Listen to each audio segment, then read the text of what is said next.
I'm here for Habitat. I'm a volunteer. I live in the local Denver area, and I've done work with them in the past. Has anybody ever worked with Habitat before, out of curiosity?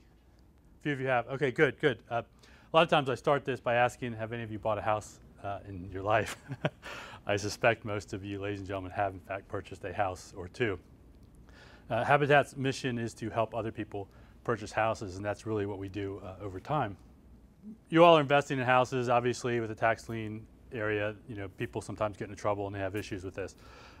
We work on the other side of that, trying to help people get into houses that may be struggling. In the Denver area, we have, there we go, tons of people, a lot of people that are above the federal poverty line. They make enough money, they're working for a living, they're trying to better their circumstances, but they don't make enough money to afford housing in Denver. Housing in Denver is fairly expensive. It's difficult to purchase something, and our goal is to try to help build that supply. We build about 50 homes every year in Denver. We're trying to up that, hopefully with some of your help and others' help, that we can increase that number. But we have over 600 families that apply to us every year for a house. There are many, many more people that don't know anything about Habitat. They've never heard of this program. They haven't done anything, and so we're meeting a tiny fraction of the need here. We work in partnership with people. Some of you may have thought that Habitat builds houses and give them away. We do not do that. We sell houses to people. We expect people to contribute and move forward in their lives, and we help them, but we don't give anything away. We do that by getting people to apply to our program. As we've kind of listed here, people will get in touch with Habitat. They'll say, I'm interested in getting a house. I want to, provide for my family, get out of an apartment, get out of a bad situation. And so what we do is they apply to us, and then we ask them to partner with us. That is a very, very important thing with us, that we expect them to contribute to this process. So we ask for 250 hours of sweat equity. 200 hours comes in the form of volunteering. Somebody can work on building their own house, somebody else's house, work in our administrative departments, in our restores, somewhere else, but they have to contribute 200 hours towards Habitat in order to get a house. We also ask them to contribute financially. Now, we sell them the house, they have a mortgage, they have to pay for it, but we ask them to come up with money for closing costs, so they save a certain amount of money. And then we peg the mortgage here, principal, tax, interest, everything, about 25% of their gross income. It's very important because there's a lot of people in the Denver area and around the world that pay 40, 50, 60% of their gross income towards housing. That doesn't leave you a lot of money for food, much less taking care of your kids, your family, insurance, other things that cause problems with lower income people. Our income range varies depending on how many people in your household. So if there's a single person, we allow for a little less money. Obviously as it goes up, we expect them to have a little more money. Most importantly, we build communities. So you have to be a citizen of the US or a legal resident in the US. Obviously in other countries that would apply. But in the Denver area, you have to be a resident of Denver for at least 6 months, because we're trying to build a community that will last for a long time. That's really our goal. The other thing we do is we expect people to attend classes. So this is the other 50 hours. I said 250 hours of sweat equity, 200 hours volunteering, 50 hours of education. Because a lot of people in their first house don't know a lot of the things that many of you probably know.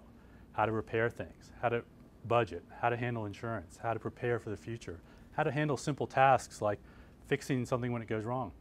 How many of you have ever lit a pilot light? Any of you ever done that? You know what it costs to have somebody come light your pilot light? It's about 80 bucks in Denver right now. Okay? If you make $1,000 a month, $80 is a significant amount. But we teach you those things. Actually, our headquarters is just a few blocks from here. We have people come in for classes, and we try to get them to be good citizens, better neighbors, try to build that community we talked about. So what are our houses like? We build a variety of houses. We build single families, we build duplexes, we build multiple unit dwellings, a variety of things. And then what we do is we try to sell this to somebody at a reasonable cost. We sell it to them at what it costs us at Habitat or what it's appraised at, which could be lower. So if we happen to hit a cycle where the price of cement goes up or something else, but the appraisal hasn't changed, we don't penalize the homeowners for that. We kind of eat that a little bit in the Habitat community. The average cost of what we're doing is $160,000. I think I missed a slide somewhere. Where is it at? No, it's below that. The average cost of the house in Denver is about 280,000 or so right now, which is a huge difference. And we primarily do this because we are doing a zero interest loan and we're selling at cost. We're not trying to make money here, but we are trying to continue this program. Habitat's been going since the mid-70s. We'd like it to go forever. Here's one of the houses we work on. We do a lot of this similar design, so we don't have a lot of architectural fees. I worked on a house like this at a different location in Denver last year. 2 bedrooms, living room, laundry area, kitchen, dining area together with a yard for people. We also build slightly larger houses sometimes for larger families, standalone units. We build duplexes as well. Obviously this is a little bit cheaper to build these and get people into them, so for people that may be on the lower end of the income scale, we can help them here. We also have started to do multiple dwellings because I'm sure all of you know the cost of land does not go down. And more importantly, the supply of land does not go up. It's very difficult for us to acquire land. Denver's not as bad as some places, some communities like San Francisco. It's almost impossible for Habitat of San Francisco to find land.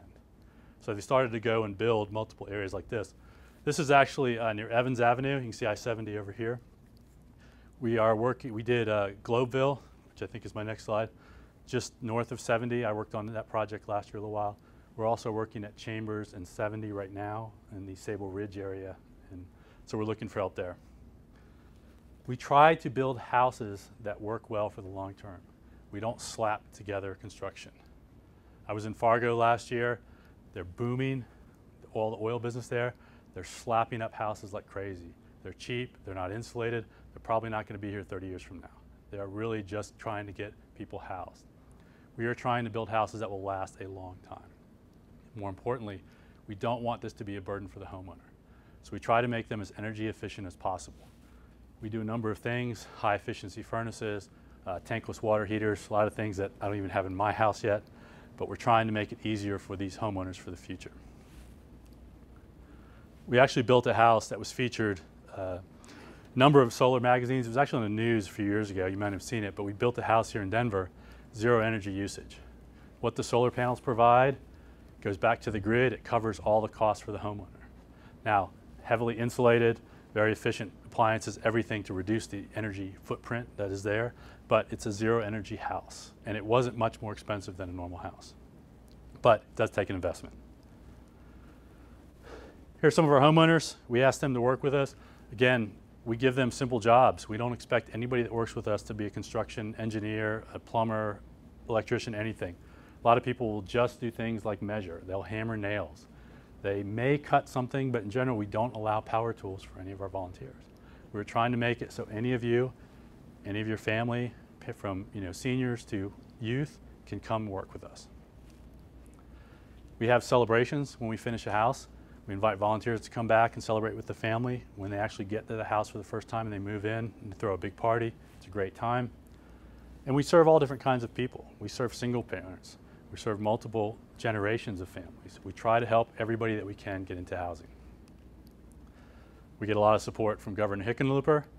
And actually, some of you may have heard of Jimmy Carter as part of Habitat. He's not a founder. He didn't start it, but he's probably been our most visible volunteer over the years.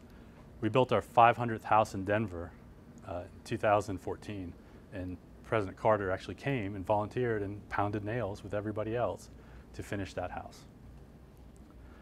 So, how do we raise money? Hopefully from some of you. There's two sides to the money part, obviously. There's expenditures and there's income. We're very efficient. Over 90% of what we raise goes to housing. Very small administrative costs. Ton of volunteers like myself that do things like this, come out and try to raise money. We have contractors that go out and supervise and help build the houses that we don't pay them for. We work with AmeriCorps and other volunteer organizations to get labor as well. And then we ask people like you, your friends, your spouses, your neighbors, your companies to come out and help us do that. So we keep our costs fairly low and we can contribute most of our money to actually building. On the fundraising side, we do take about 30%, varies year to year, from donations actually, but we also try to help ourselves. We get 25% roughly now from our restores, which are stores that sell used, gently used, reconditioned building products, from tile to cabinets to paint to anything that's out there. at a very, very discounted price to the general public. We have 4 stores in the Denver area, and we just opened a 4th one here recently. That provides a tremendous amount of income for us. We get donations for those. We also just go ahead and reclaim old building supplies from houses that are being remodeled or torn down. And we do all of this to try to reduce the cost. Obviously, we get some money from mortgages and funding and other things like that. We also TIF. We're a Christian-based organization, but we're open to everybody. We're very open around the world to any faith, anybody that wants to become part of our organization. However, as part of our Christian roots, we think tithing is a very important part of it. We give 10% of our income away to other countries to support Habitat in other countries. In our case, for Denver, we support these 5 countries. That 10% builds about the same number of houses in other countries as we build here, owing to the different costs of things. But in 2014, we built 38 houses in other countries there. Other Habitat organizations around the country do the same thing. So how can you get involved? Obviously, we need help doing construction. So it's a great team building exercise. I've worked on a few builds where I've seen law firms or accounting firms take 10 or 15 or 20 people and they bring them out for a day and they just help us build. And you have to have no experience whatsoever. We will teach you everything you need to know, and we don't ask you to do anything you're not comfortable doing. We can have you do anything from painting and caulking. You can just measure stuff. You can hold stuff up so somebody else can actually work on it, whatever works. Obviously, we want help there. We have projects all over Metro Denver. I think there are 5 ongoing right now in different places. We build Thursday to Saturday, or Thursday to Sunday, or Thursday to Saturday, and we let you help out. We ask for a full day. We ask you to be there at 9 a.m. because we have a safety briefing. That's very important. We try not to have anybody hurt on site. But then we just ask you to come and spend a day with us and work. We take an hour out for lunch, but we just have you help build a house, and it's a great thing. You do have to be 16 or older. That's an insurance requirement. But we do have opportunities for people that are younger or older. We will provide you with a hard hat, safety glasses, and gloves. All you have to do is bring water. This is Denver. It's very dry. I'm sure all you know that. And a good attitude. That's really what we ask for. No sandals, no skirts. Remember, this is a construction site. These are pretty much the tools we allow you to use. If we think you're competent, we may give you a drill, may let you use a miter saw, but that's about it. So we don't expect you to do anything that may be construed as dangerous or requiring specialized knowledge. We just need basic labor, which is most of that cost of building a house. Here's our staff. These people all volunteer and build. You can see young, old, male, female, all different kinds of people. They all can contribute.